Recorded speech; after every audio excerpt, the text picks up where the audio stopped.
तो बेसिकली मैंने आपको बताया ये ना लिक्विडिटी रिक्वायरमेंट्स को फुलफिल करने के काम आता है, लेकिन जैसा कि हमारी एक दूसरी डिबेट ये भी चल रही है दिमाग के अंदर कि ऐसा फिर कैसे हो सकता है। तो मैंने आपको बताया ये जो चीज़ें होती हैं, जो आपस में बैंकों के बीच में जो लेन देन होगा, ये बहुत ही ज़्यादा शॉर्ट टर्म नेचर की होगी, शॉर्ट टर्म ड्यूरेशन की होगी। ठीक है, क्योंकि ये कोई अनऑफिशियल रोड साइड छाप चीज़ नहीं है कि आपने पैसे ले लिए और फिर वापस नहीं करा, इकोनॉमी के पहिए रुक जाएंगे चलना। ठीक है, तो अब ना इस चीज़ से तीन टर्म्स निकल कर आती हैं। क्या? इस पे ध्यान देना, नज़रें अपनी इसी पे बनाना, NM3 के कंसेप्ट पर, कॉल और टर्म फंडिंग। ठीक है, तीन चीज़ें निकल कर आती हैं इससे, तीन टर्म्स हैं। एक है दोस्तों कॉल मनी,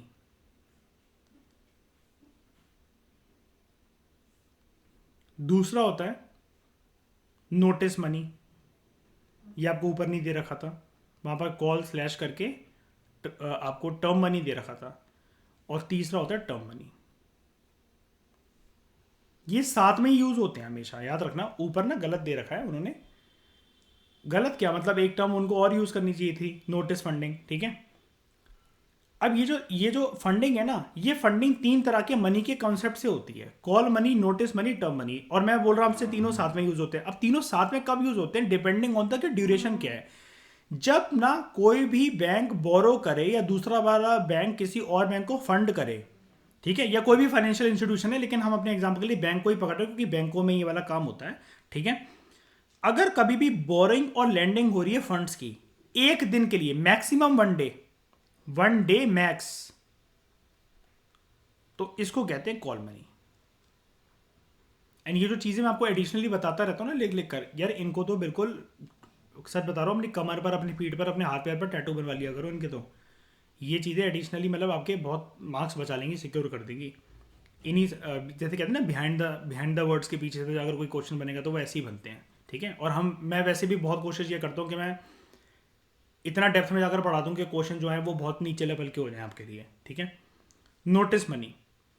अब नोटिस मनी का जो ड्यूरेशन होता है वो होता है 2 दिन से लेकर मैक्सिमम 14 दिनों के लिए। मैं 14 डेज में लिख भी देता हूँ, 14 डेज मैक्स है ये। फिर होता है टर्म मनी, 14 दिन से ज़्यादा के लिए अगर कोई पैसे अगर ले रहा है, उससे ज़्यादा के लिए, 14 डेज बियॉन्ड या बियॉन्ड 14 डेज, जो मर्जी कह लो, वो होता है टर्म मनी। तो एक दिन के लिए मैक्स क्या होगा, कॉल मनी। 2 दिन से लेकर 2 हफ्ते तक, 14 दिन तक क्या होगा, नोटिस मनी। एंड 2 हफ्ते के बियॉन्ड, 14 दिन के बियॉन्ड गया, अगर 15वां दिन लग गया तो वो होता है टर्म मनी। लेकिन ये आप देख रहे हो, 1 दिन, 2 दिन, 7 दिन, 10 दिन, 11 दिन, 13 दिन, 14 दिन, ये वाले दिन है। अब ये कोई आप इसको लॉन्ग टर्म का कहोगे बताओ, बहुत शॉर्ट टर्म का नहीं हुआ ये, बताना। ये चीज है। तो ये शॉर्ट टर्म रिक्वायरमेंट्स को, ये जो अभी हम बात कर रहे थे ना, इसलिए मैंने टर्म पहले लिख दी थी, ये शॉर्ट टर्म लिक्विडिटी रिक्वायरमेंट्स जो होती है उनको फुलफिल करने के काम आते हैं, उसके लिए बनाए गए हैं। देख रहे हो, very very short term nature के होते हैं, और शॉर्ट टर्म लिक्विडिटी रिक्वायरमेंट्स को फुलफिल करने के लिए ये चीज़ होती है। किसी को कोई भी दिक्कत यहाँ पर, कोई चीज़ टेक्निकल तो नहीं लगी?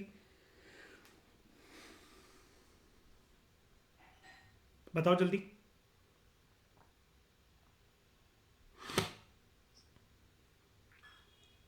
प्रधन्या, कोई दिक्कत तो नहीं आई किसी को भी?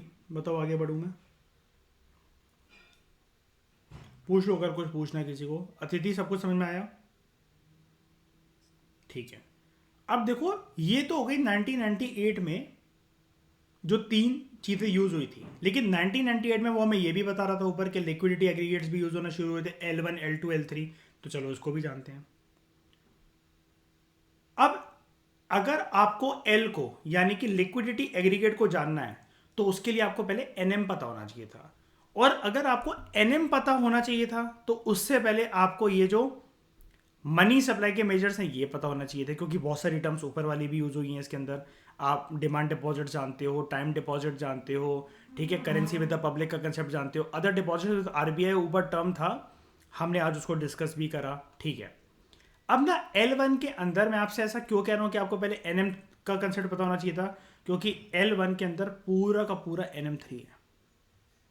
यानी कि ये जितनी टर्म्स है ना आपके सामने, ये जितनी की जितनी, ये सारी सारी की जो टर्म्स हैं, ये पूरी की पूरी 1, 2, 3, 4, और फिर आपकी ये वाली जो टर्म है, ये 5, ये 6, ये सारी की सारी 6 टर्म्स आपकी मैंशनड होंगी यहाँ पर, प्लस NM3 पूरा, प्लस सारे के सारे deposits post office saving bank के पास जो हों, बस NSC को एक्सक्लूड करके, एक्सक्लूडिंग नेशनल सेविंग सर्टिफिकेट्स। और यही वाली बात हमने ऊपर भी पढ़ी थी यहाँ पर, total deposits with post office saving organisation excluding NSC, ये M4 के कंसेप्ट पे हमने पढ़ी थी। ठीक है, अब देखो क्या है, मैंने आपको बोला था कि इसके बारे में बात बाद में करेंगे, NSC के बारे में, नेशनल सेविंग सर्टिफिकेट्स। तो चलो आपको NSC के बारे में बताता हूँ, यहाँ पर ठीक रहेगा, नेशनल सेविंग सर्टिफिकेट। अब देखना कितनी प्यारी चीज़ होती है। सबसे पहले तो ये ना जो नेशनल सेविंग सर्टिफिकेट है, ये एक पेपर होता है, जैसा मैं आपको दिखाऊं, एक मिनट।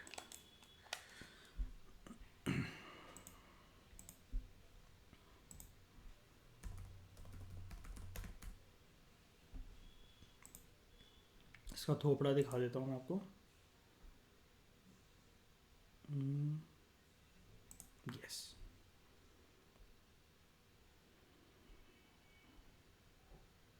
ये एक पेपर होता है, यहाँ पर आपका नाम वाम जो भी है, नंबर होगा जो आपका इस NSA के सर्टिफिकेट का, कितने रुपए का आपने बनवाया है, ये सब कुछ होगा। और ये देख रहे हो, ये जो जुड़ा हुआ है, ये जो जुड़ा हुआ है यहाँ पर मार्क देखो, ये क्या है, पोस्ट ऑफिस का एक पूरा का पूरा मार्क यहाँ पर लगा हुआ है, इंडिया पोस्ट का मार्क लगा हुआ है यहाँ पर, भारतीय डाक का। ठीक है, दो चीज़ें होल्ड करके रखना, एक तो ये सर्टिफिकेट है ऐसा, इस पर आपकी डिटेल्स हैं, नंबर हैं, और ये इंडिया पोस्ट का यहाँ पर सर्टिफिकेट है। और अगर जैसे थोड़े से पुराने वाले जो ये चलते थे, तो अगर आप उसको देखना चाहो तो वो ये वाले हमारे पापा के टाइम पर, दादाजी के टाइम पर वो ऐसे थे। ठीक है, और अब जो अच्छे वाले जो चलते हैं, जो दिखते हैं अच्छे वाले, क्या मतलब अब जो चलते हैं वो ये हैं, वो ये हैं। यहाँ पर आपका नाम वगैरह, बैंक का जो, बैंक तो नहीं अभी मैं बताऊंगा, उस अथॉरिटी का थप्पा, कितने टाइम में आपको कब तक क्या मिलेगा, पूरी की पूरी डेट, किस डेट पर बनवाया और कितने टाइम पर जाकर ये पूरा का पूरा एक्सपायर होगा, आपको आपका पैसा क्या मिलेगा। तो ये चीज़ होती है। थोपड़ा आपने इसका देख लिया, अब इसका कंसेप्ट समझते हैं। और यहाँ पर एक चीज़ बहुत इंपॉर्टेंट है कि ये इंडिया पोस्ट जो है, ये कुछ जो चिट्ठी, मतलब आप ऐसा समझ लो, जो चिट्ठी वाली जो चीज़ होती है ना अपनी, ये इसके साथ एसोसिएटेड है। क्यों है, चलो अब स्टार्ट करते हैं इस टॉपिक को। नेशनल सेविंग सर्टिफिकेट, नंबर 1 बात तो ये याद रखना, ये सर्टिफिकेट भले ही है, हमने जो फोटो देखी अभी इसकी गूगल क्रोम से, एक पेपर का टुकड़ा ही लग रहा था, लेकिन फिर भी इसको कहते क्या है, ये एक ना दोस्तों फिक्स्ड इनकम इन्वेस्टमेंट स्कीम होती है। ये फिक्स्ड इनकम इन्वेस्टमेंट स्कीम होती है। अब स्कीम है तो इसका मतलब जो ऑफर में जब चल रहा होगा तभी तो उस स्कीम का लाभ उठा पाओगे। मुंह उठा के ऐसी थोड़ी ना चले जाओगे, मेरा NSC का सर्टिफिकेट इतने इतने का बना दो। जो प्रोविजंस या जितने पैसों का बन रहा होगा तभी तो बनवाओगे, इसलिए इसको कहते हैं स्कीम। इन्वेस्टमेंट है मतलब शॉर्ट टर्म के अंदर तो उसको भूल जाओगे, हाथ लगा पाओगे, क्योंकि इन्वेस्टमेंट हमेशा जनरली ऐसी होती है, वो हफ्तों की बात तो होती नहीं है। और जब भी इकोनॉमी के ब्रॉडर एंगल से बात करें तो महीनों की भी बात नहीं होती, कुछ कुछ साल, मिनिमम 1 साल, और फिर कुछ उसके बियॉन्ड साल तो लगते ही लगते हैं। मतलब वहां पर ईयर वाला टर्म तो आ ही जाता है, मंथ और वीक और डेज तो हट ही जाता है। और अच्छी बात क्या, एक हैप्पी चीज मुझे ये लग रही है, ये फिक्स्ड इनकम है, यानी कि जितने का मैं बनवाऊंगा इतने गारंटीड पैसा आ जाएगा, बस उतना पैसा मैं इसके अंदर डालूं जो कि कुछ टाइम के लिए मैं भूलने को तैयार हूं, लेकिन उसके बाद जो है मेरा पैसा मुझे वापस मिल जाएगा, फिक्स्ड पैसा। लेकिन सवाल ये उठता है, मैं अपना पैसा भाई 5 साल या 1 साल के लिए या कुछ महीनों के लिए काय को रोक दूं। ये मैं पैसा भूलने को इसलिए तैयार हूं बिकॉज इस फिक्स्ड इनकम पर क्या पता मुझे ब्याज भी मिले। मैं जमा कर कर आऊँ 1 लाख रुपए और मुझे मिल जाए 1,06,000 रुपये, ठीक है, या फिर 1,06,800 रुपीज़। अब मैंने 6,800 ही टर्म क्यों इस्तेमाल करा, अभी बताता हूँ। और क्या पता इस सर्टिफिकेट को यूज़ कर कर मैं और भी फ़ायदे उठा सकूँ जब तक मेरा पैसा अटका क्या मतलब, आप ऐसा कह लो कि आपका पैसा इन्वेस्टेड ही एक तरीके से, तो तब तक क्या पता सर्टिफिकेट को लेकर अगर बीच में मुझे कोई काम आ जाए और मैं बीच में अगर इसको तोड़वा ना सकूं एफडी की तरह, तो क्या पता मैं इसका कुछ और यूज़ कर लूं। चलो वो चीज़ें समझते हैं। ये एक फिक्स्ड इनकम इन्वेस्टमेंट स्कीम है। आप इसको ना पूरे देश भर में आपके पास कोई भी नियरेस्ट पोस्ट ऑफिस ब्रांच हो, आप वहां से इसको खुलवा सकते हो।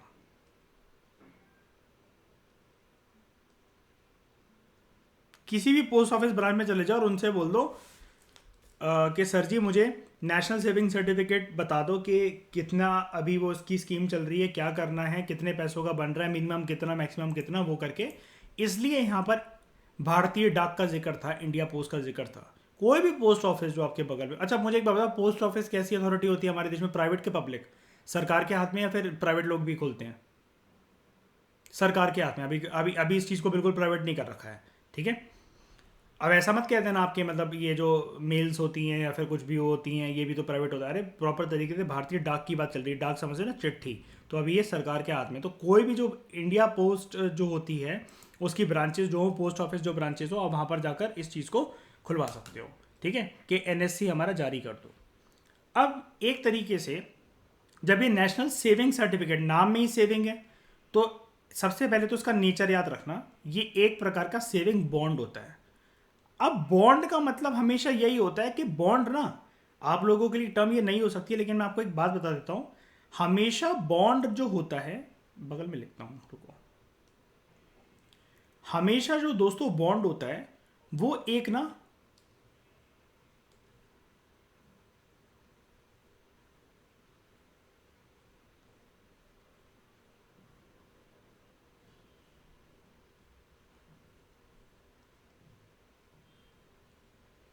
प्रॉमिस वाला नोट होता है। नोट मतलब पैसा नहीं, मतलब एक चिट्ठी होती है प्रॉमिस वाली, जिसपे आपको एक पर्सन ये बोल देता है इतने इतने अगर आपके इस पे पैसे हैं, इस डेट के बाद आप हमसे ये वाली चीज आके ले जाना। मां की कसम खाते हैं कि आपको अपना पैसा मिल जाएगा ब्याज के साथ।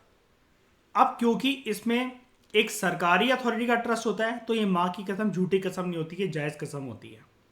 मतलब समझ गए, इसको वैसे बोला जाता है, प्रॉमिस वाला नोट को बोला जाता है। बॉन्ड एक प्रकार से एक प्रॉमिसरी नोट होता है।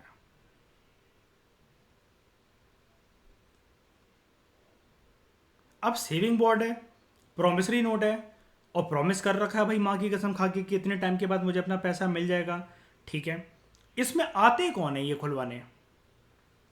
हमारे घर से मुझे नहीं लगता आप लोगों में से कभी भी कोई भी किसी मतलब कोई गया होगा कभी ये करवाने। तो उसके अंदर बेसिकली आता कौन है ये हम देख लेते हैं।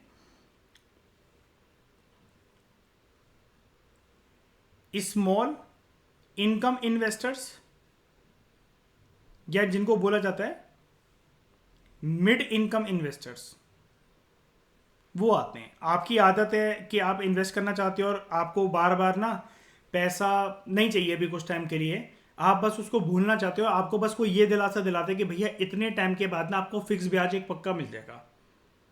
तो ये इसको जो स्मॉल इनकम इन्वेस्टर्स या जो मिड इनकम इन्वेस्टर्स होते हैं वो खुलवाते हैं इसको। अब इसका मेच्योरिटी पीरियड क्या होता है? कई लोग सिर्फ इस वजह से इससे पीछे खिसक जाते हैं। वो होता है इसका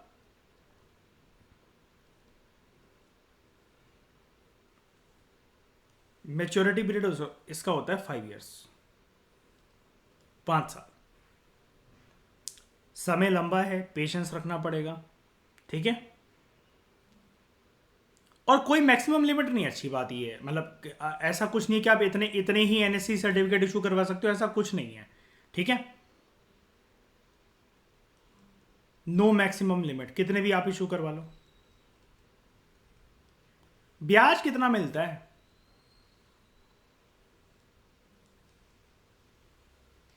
ऐसे ही थोड़ी ना 5 साल के लिए किसी के पास पैसा रखा छोड़ दूंगा। इतना तो मैं अपनी बीवी गर्लफ्रेंड के पास भी ना रखूं।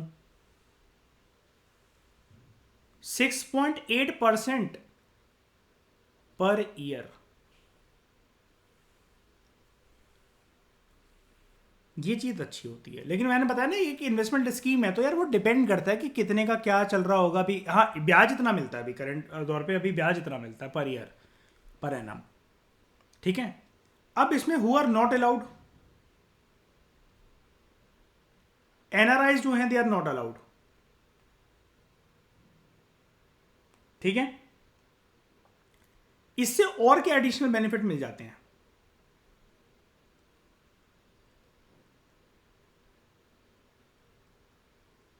इससे एडिशनल बेनिफिट ये मिल जाते हैं कि आपको ना टैक्स पर बचत हो जाती है, टैक्स सेविंग।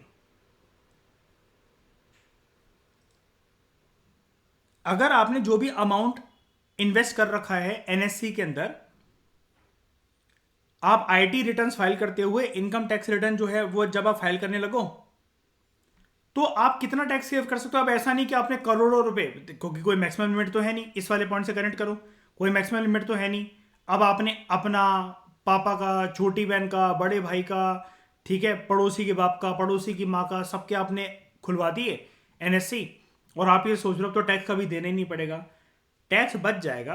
किस हद तक बचेगा वो रेट सुन लो एक बारी।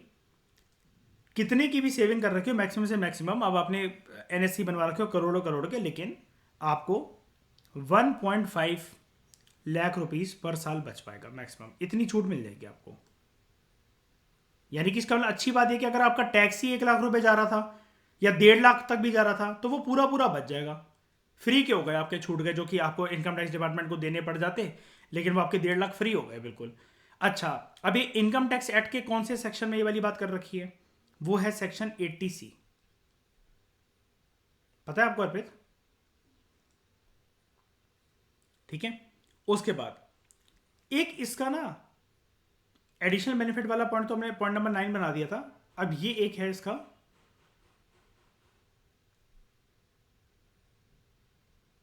ब्रह्मास्त्र। क्या? आपको अगर लोन लेने हैं ना, आप इस एनएससी के सर्टिफिकेट को लेकर जाओ और इसको आप कोलेटरल की तरह यूज कर सकते हो। जैसे आपको पैसे की रिक्वायरमेंट है किसी से भी, बैंक से या कुछ भी करके, अगर प्राइवेट पर्सन से भी है, अगर वो ज्ञानी है, अगर उसको पता है कि भाई एनएससी कोई छोटी मोटी चीज नहीं है, तो आपने उसको बोल दिया यार मुझे ना 10 लाख चाहिए यार बैंक से, आप ज़रा मदद कर दो मेरी, तो वो आपके पास गए, आप उन्होंने देखा किराए के घर में रहते हो तुम तो, और कुछ ज्वेलरी वोलरी भी नहीं है तुम्हारे पास, क्या नहीं है, किस बेसिस पे भाई हम तुम्हें लोन दे दें? तो उसने बोला पर्सन ने, यार देखो मेरे पास ना लगभग 15 लाख रुपए का एक नेशनल सेविंग सर्टिफिकेट पड़ा हुआ है, लेकिन मेरे हाथ इसलिए बंधे हुए हैं क्योंकि इसका मैच्योरिटी पीरियड 5 ईयर्स का है। आप इसको रख लो और मुझे दे दो 10 लाख रुपए, आराम से मिल जाएगा, आराम से लोन इशू हो जाएगा। एक तो क्या है कि यहाँ पर प्राइवेट झोलझाल नहीं है। आपका जो एनएससी का सर्टिफिकेट है वो सरकारी काम है।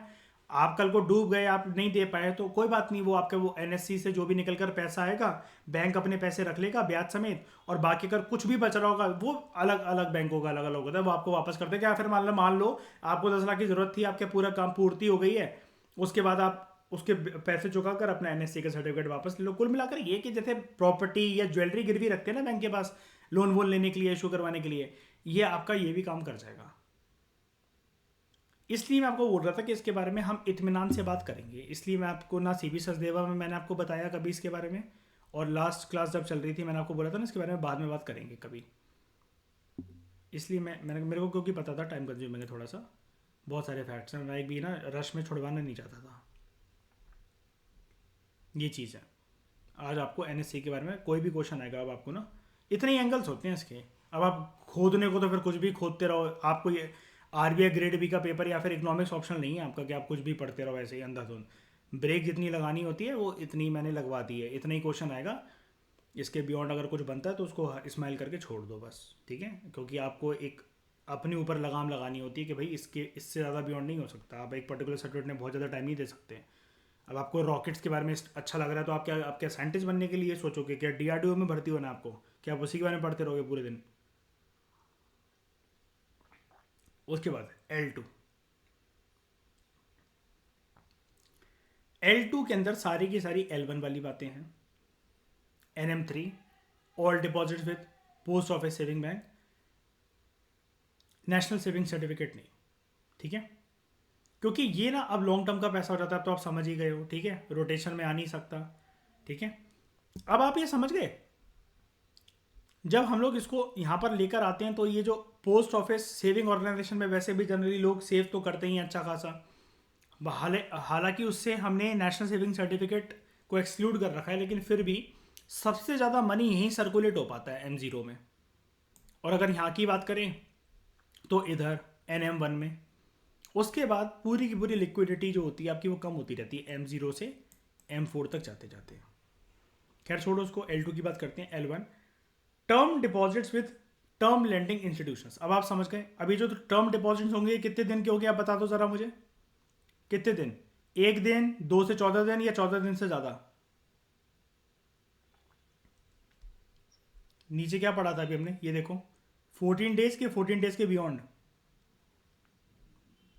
14 दिन से ज़्यादा। तो term deposits with term lending institution and refinancing institution, ये छोड़ो कौन से इंस्टीट्यूशन है कौन से नहीं है, ये बेसिकली बस बात है, आपको टर्म डिपॉजिट याद रखना है। दूसरा, हाँ लेकिन लिखना पूरा है, ये आपको ये पता होना चाहिए, term lending institutions, refinancing institutions जो भी लेन देन में इन्वॉल्व है, बोरिंग और लेंडिंग कर रहे हैं 14 दिन से ज़्यादा के ड्यूरेशन की। उसके बाद term borrowing by financial institutions, again ये भी 14 दिन से ज़्यादा की। एंड ऐसे फाइनेंशियल इंस्टीट्यूशंस भी यहाँ पर इंक्लूड होता है, उनका एक चीज़ इंक्लूड होती है जिसको हम लोग कहते हैं COD कहते हैं वैसे से, सर्टिफिकेट्स ऑफ डिपॉजिट, ठीक है, सर्टिफिकेट्स ऑफ डिपॉजिट, यहाँ जानते हैं COD, कैश ऑन डिलीवरी नहीं है, सर्टिफिकेट ऑफ डिपॉजिट, ठीक है। नंबर 1 क्या होता है, आप ऊपर देख रहे हो उसको ना, ये देखो, certificate of deposit issued by financial institutions. Financial institutions को मैं अगेन इस क्लास में आपको फिर से 5th 6th टाइम ये वाली बात रिपीट करके बोल रहा हूँ, इसको कोई भी प्राइवेट लोग जो ब्याज पे पैसा देते हैं या कोई भी ऐसी संस्था, मुथूट फाइनेंस वगैरह, ऐसा मत सोचना। कोई भी संस्था देश के अंदर, चाहे वो सरकारी हो चाहे वो प्राइवेट हो, अगर वो पैसे में डीलिंग करती है तो वो फाइनेंशियल इंस्टीट्यूशन का पार्ट है। बैंक भी एक फाइनेंशियल इंस्टीट्यूशन होते हैं, डोंट वरी। एक फाइनेंशियल इंस्टीट्यूशन वाला हमारा सेपरेट बिल्कुल चैप्टर है जिसके अंदर मनी एंड बैंकिंग तो आप यहाँ से सीख के चले जाते हो, स्टॉक मार्केट वगैरह भी उसके अंदर इंक्लूड होते हैं, पूरे फाइनेंस मार्केट वगैरह, आपको और नॉलेज मिलेगी। लेकिन अभी के लिए मैं आपको इसलिए बता के चल रहा हूँ आपके, ताकि कंफ्यूजन ना आए, ताकि आपको। हाँ, अब ये क्या होता है सर्टिफिकेट ऑफ डिपॉजिट, जब नाम में एक वर्ड आ गया है डिपॉजिट, उसका एक सर्टिफिकेट है ये एक ना, सबसे पहले तो उसका नेचर जानते हैं हम लोग, किस नेचर का होता है ये। नंबर 1, ये होता है एक फिक्स्ड इनकम फाइनेंशियल इंस्ट्रूमेंट। ये एक फिक्स्ड इनकम फाइनेंशियल इंस्ट्रूमेंट होता है, यानी कि यहां पर भी मुझे एक प्रकार का प्रॉमिस करा जा रहा है कि मुझे मेरे दिए हुए पैसे पर वो पैसे के साथ साथ ब्याज मिल जाएगा और फिक्स्ड इनकम मुझे प्राप्त हो जाएगी। यहां पर याद रखना, ये एक सर्टिफिकेट ऑफ डिपॉजिट, इसको देश में जो गवर्न करता है ना, गवर्निंग अथॉरिटी,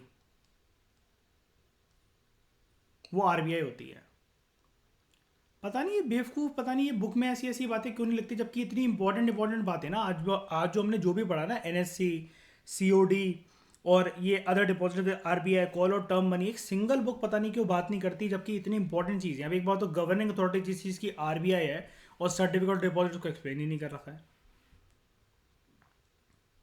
वही वाली बात है ना कि ये वैसी बुक जैसे 10 साल पहले से आ रही थी, कुछ अलग होगा ही नहीं जब भी किसी बुक में, तो UPSC तो फायदा उठाई गई ना। अब ये ना आपको ध्यान से सुनो, मैं वही कहता हूँ आपसे कि देखो, इकोनॉमिक्स आप में से वही लोग मेरे साथ ज़्यादा अच्छे से समझ पाते हैं, समझ सकते हैं, जो कि मेरी ट्रेडिंग क्लासेस को अटेंड करते हैं। ये ना इशू करे जाते हैं आपको किस फॉर्मेट के अंदर, डीमेटलाइज्ड फॉर्म में।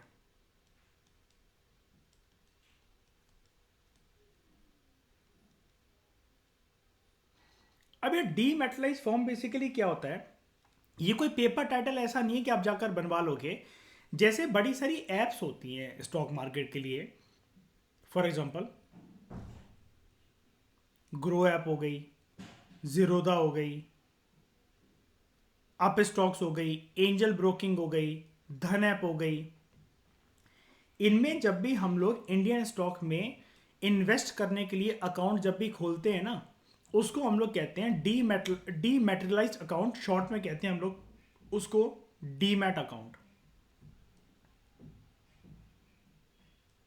यानी कि मेरे जो शेयर है ना, जो भी मैंने परचेज कर रखे हैं, उसके लिए मुझे नेशनल स्टॉक एक्सचेंज या बॉम्बे स्टॉक एक्सचेंज जाने की जरूरत नहीं है। ऑनलाइन वो मेरे पास है पूरे के पूरे। मैं उनकी खरीदना और बेचना ऑनलाइन माध्यम से कर सकता हूं, घर पे बैठे बैठे। पहले लोगों को अगर शेयर मार्केट के अंदर अगर अपना हाथ जमाना है तो उनको मुंबई जाना पड़ता था, बॉम्बे जाना पड़ता था, नेशनल स्टॉक एक्सचेंज और बॉम्बे स्टॉक एक्सचेंज के दफ्तरों में। हमारे पापाओं के ज़माने की बात बता रहा हूं मैं, दादा के ज़माने की बात। ये डीमेटलाइज फॉर्म में आपको इशू कराए जाते हैं, यानी कि कोई पेपर टाइटल नहीं होगा, सबको डिजिटल फॉर्मेट के अंदर होगा और उसके लिए एक सेपरेट एक अकाउंट खुलेगा पूरा का पूरा आपका। अब ये ना एक बेसिकली जो सर्टिफिकेट ऑफ डिपॉजिट होता है, इसका एक और नेचर समझो, ये एक सेविंग अकाउंट होता है।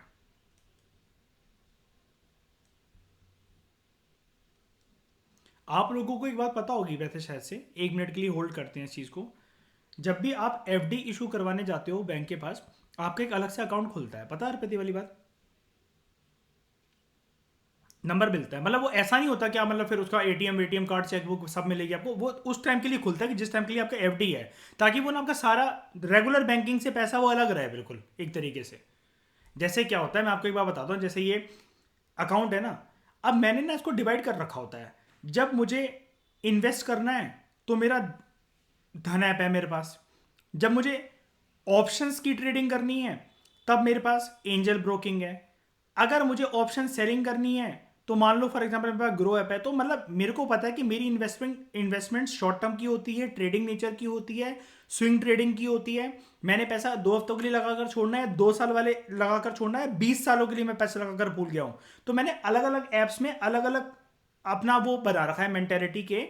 हाँ भाई, ये मेरा लॉन्ग टर्म का है कि जिसको मैं अपने बीवी बच्चे जब हो जाएंगे तब छेड़ूंगा इन पैसों को।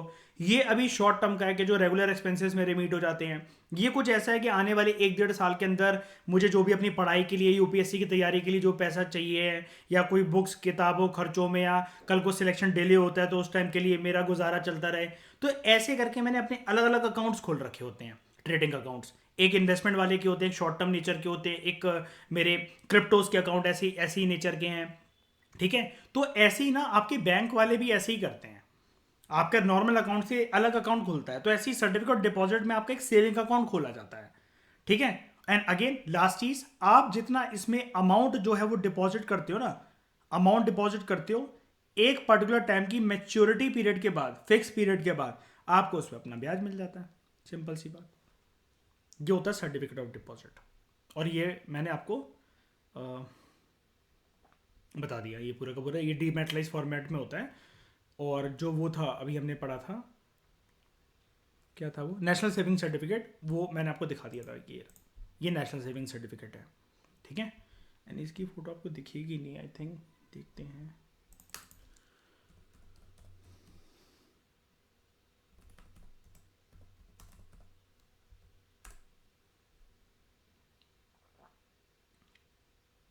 जब ऑनलाइन मीडियम में ही होता है ना, इसलिए आपको नहीं दिख रही है इसकी फ़ोटो। हाँ, ये डीमैट अकाउंट के अंदर ही दिया जाता है, ऑनलाइन होता है, बस आप ऐसा समझ जाओ। ठीक है, उसके बाद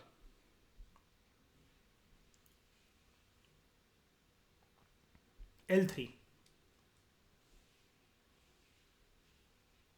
L3 के अंदर एक L2 है, plus public deposits of non banking financial companies. ये एनबीएफसीज क्या होते हैं इसको हम आगे देखेंगे, हमारे पूरे चैप्टर के अंदर एक डिटेल टॉपिक आएगा। पब्लिक डिपॉजिट्स जो होते हैं, मतलब वही जनता का पैसा हमने अकाउंट खुलवा रखा है, बस वो बैंक जो है बैंकिंग नेचर की एक अलग, आप मान लो कि इंस्टीट्यूशंस होते हैं, financial institutions, non banking financial companies क्या करती हैं, कैसे सेटअप होती हैं, किसके द्वारा रेगुलेट होती हैं, भर भर के इसके ऊपर पढ़ने आएंगे अभी इस चैप्टर में आगे चलकर। अभी बात नहीं करेंगे इसके बारे में वरना मजा करके हो जाएगा।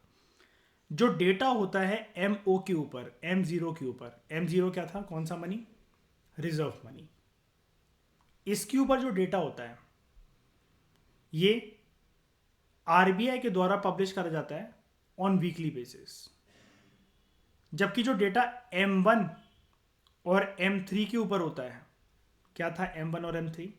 M1 है नैरो मनी, M3 था ब्रॉड मनी।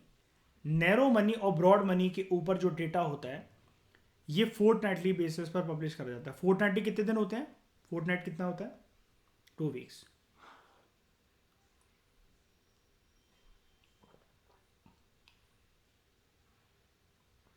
जो डेटा होता है L1 और L2, ये L1 और L2 ये मंथली बेसिस पर पब्लिश करा जाता है।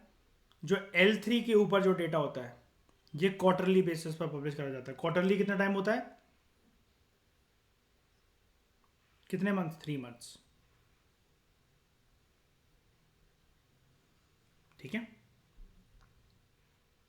किसी का कोई भी डाउट है? कोई भी डाउट है किसी को? जितनी चीज़ें कवर हो सकती थी एग्जाम के लिहाज से मैंने सारी करवा दी, शब्दों के पीछे खोद खोद कर सारे कंसेप्ट भी बता दिए आपको। इसलिए मैंने आपसे क्लास का आधा घंटा एक्स्ट्रा मांगा था। मैं कुछ ना चीज़ें बस वेरीफाई कर रहा था इसमें, इस बुक से और करंट अफेयर से। लेकिन ठीक है, क्लियर था। मुझे एक दो चीज़ों में डाउट था, इस वजह से मैंने आपसे बोला था कि क्लास आधा घंटा लेट होगी। कोई डाउट किसी को? जल्दी बताओ, बोलो गुंगो बोलो। ठीक है, चलो, thank you very much for discussion. बाकी की बातें हम लोग करेंगे नेक्स्ट लेक्चर के अंदर।